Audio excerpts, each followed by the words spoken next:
Hey guys, and welcome to Storytime with Jester. Today I'm going to be going over Scourge of the Slavelords and the 4 Slavelords modules. The 4 Slavelords modules were originally designed for tournament plays at Gen Con, and they were arranged to where you had 5 rounds of first round play, and then you had a semifinal and a final.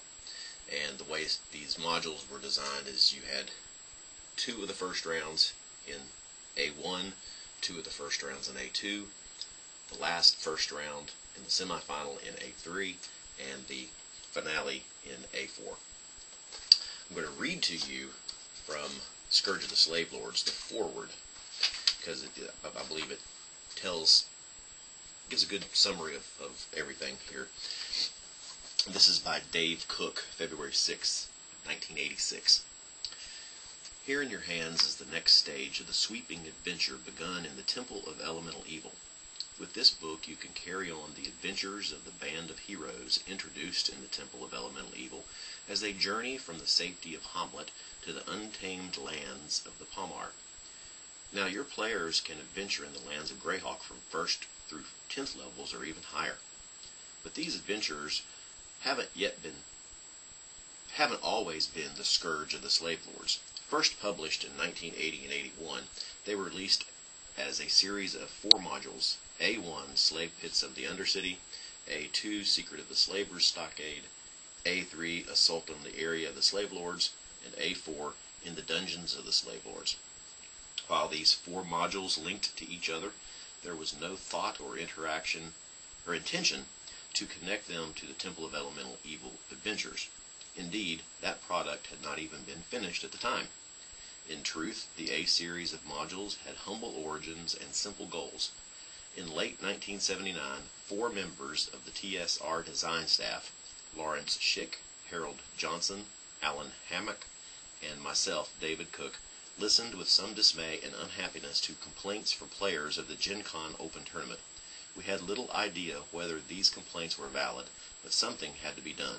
Before we knew it, we had committed to creating and writing the next year's AD&D Open Tournament. Great, marvelous, but how were we going to do it? The first thing we needed was an idea that would make the tournament exciting. Finally, in November, the thunderstroke came. One cold evening, Harold Johnson ran the first adventure of a new AD&D campaign. With a large amount of perverse glee, he quickly arranged to have our lowly first-level characters arrested, stripped of our meager goods right down to a loincloth, and locked into a labyrinthine system of caves. There our characters were left to die, assisted by a relentless and hungry minotaur. It was our wits against impossible odds. Somehow, some of our characters survived. That adventure was great and exciting. It made us think, be clever, use our skills, and truly role-play to find solutions. There was no doubt this same situation would make a perfect final round for the tournament. What better test could there be to find the ultimate role-playing team? So we had an ending but no beginning.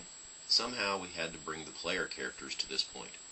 The AD&D Open Tournament required 7 different rounds of play: 5 first rounds, a semi-final round, and a final round. We knew what happened in the final round, and we had a pretty good idea of what was needed in the semi-final. Everyone gets captured. We needed the first rounds, and we needed a story. For the story, we created the infamous Slavers. They would provide the connecting thread and motivation for the characters. However, designing the first rounds was a much more difficult matter. To be fair, every first round had to be balanced against the other first rounds. For the tournament to be fair, every team in every opening round had to face about the same amount of challenge. With 3 designers doing different rounds of the tournament, it was necessary to have careful discussions and plans for the tournament. First, each designer chose a low-level monster that would be the basis for his rounds: orcs in A1, hobgoblins in A2, and gnolls in A3. Next, we decided on the number and type of encounters that would occur: 9 encounters to fit the time limit of 3.5 hours. We guessed this would give a good team just enough time to get through every encounter. We also figured that every encounter should be tough enough to kill one player character. with 9 tournament characters, there could be only 9 encounters.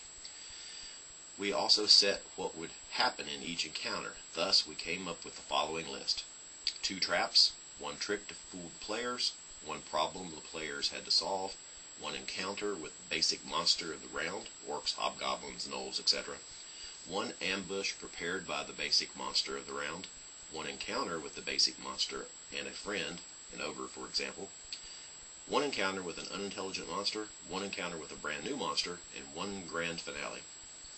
Using this list, we each went to design our tournament rounds. Even after this, our work was not yet done. Each round had to be carefully compared and play-tested. Adjustments were made to bring the rounds into proper balance. Many people helped, Tom Moldvay in particular, with his suggestions and assistance. Finally, the rounds had to be expanded into modules, adding details to fit the demands of campaign play. Now, to link the Slavelords series into the Temple of Elemental Evil, even more expansion has been done. What you have now combines the best of the A series modules with the new adventures in the world of Greyhawk game.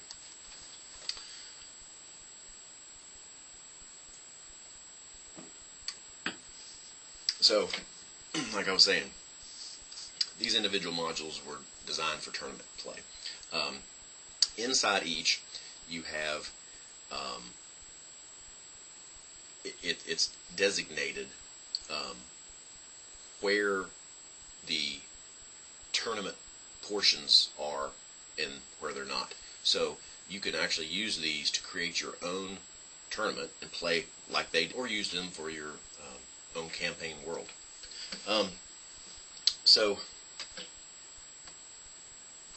the difference between the original tournament modules and Scourge of the Slavelords is that this one book combines all 4 of those into one supplement, and not only that, it links everything together in a more cohesive way, where each of these dropped the player characters off at a specific spot and gave them background information as to how they got there or why they were there. This actually just continues a storyline and makes it flow more. So this has 9 chapters in it. The first 2 chapters are completely before any of the actual tournament modules started. It picks up where Temple of Elemental Evil left off, where the player characters are still in the village of Hamlet, and they are still celebrating their success in that module. And a messenger comes into the village from a lady from a nearby town on the Wild Coast, inviting them to the Feast of Edoria, and they go to that, and that's what gets them into this area. And then while they're there, they're attacked by, or the manor of the Lady Dame Gold is attacked, and so that sets them off on tracking down who did this, and then eventually gets them into the modules. So the first 2, like I said, the first 2 chapters is all of that. They have encounters along the way and so forth, and then they pick up in chapter 3 in the adventure A1. Chapter 3 is actually the whole adventure A1. Chapter 4 is the basically the wilderness encounters and trip from A1 to A2. Chapter 5 is A2. Chapter 6 is the first part of A1, which ends the first round of the tournament. Then Chapter 7 is the second part of A3, which is the semi-final round of the tournament.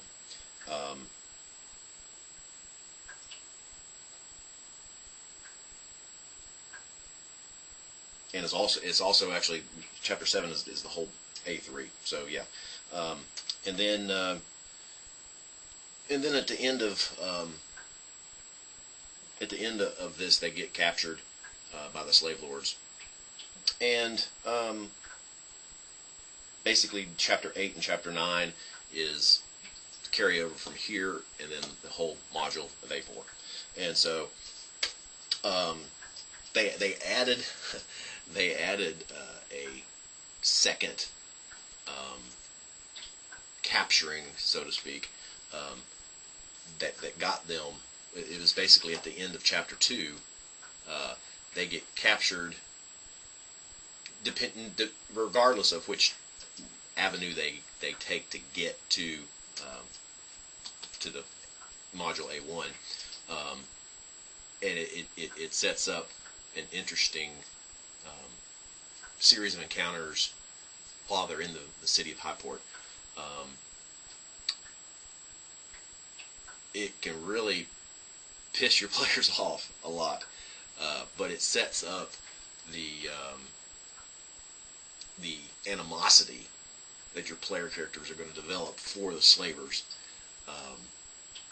because it hits home on a personal level as opposed to they're just getting paid to go do this, that, or the other. So while it seems like it's a cheap shot against the players, it actually makes the module much more interesting. But I'm going to turn the camera off for a second and turn it back on, and we will pick up on my next segment of this. Okay, so in the finale, the players are escaping the caverns underneath the volcanic crater of Sutterham, and the volcano begins to erupt. Everybody starts fleeing for their lives, and the party encounters the slavers on the dock here at their personal ship, the Water Dragon, as they are trying to load it up to make an escape themselves. Battle ensues, and this is where it takes place. I tried to recreate this as best I could, using miniatures and painting a backdrop myself, and this is what it looks like. You've got the volcano in the background erupting, the city of Sutterham, and the Water Dragon and docks.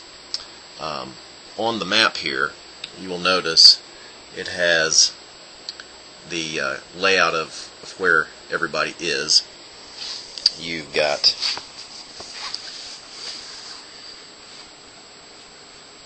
the cleric, the monk, the drow, the illusionist, the thief, and the half-orc.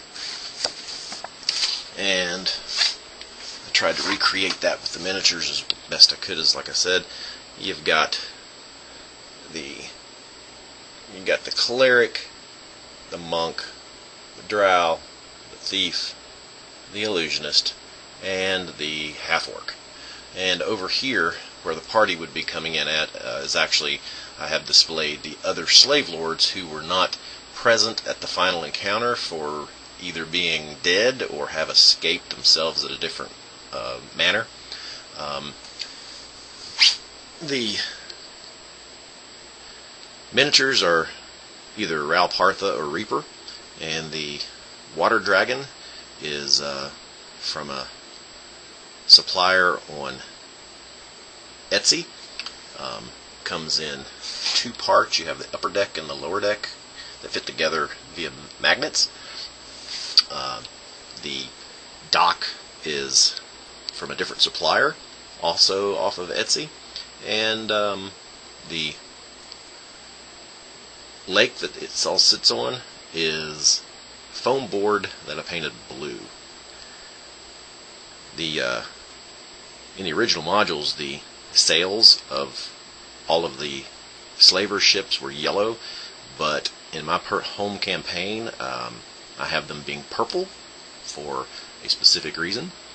So therefore, that's what I have this sail displaying.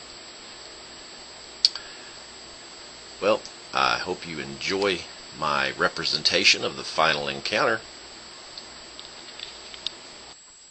and I hope you guys enjoyed it, and until next time, and as always, see you soon.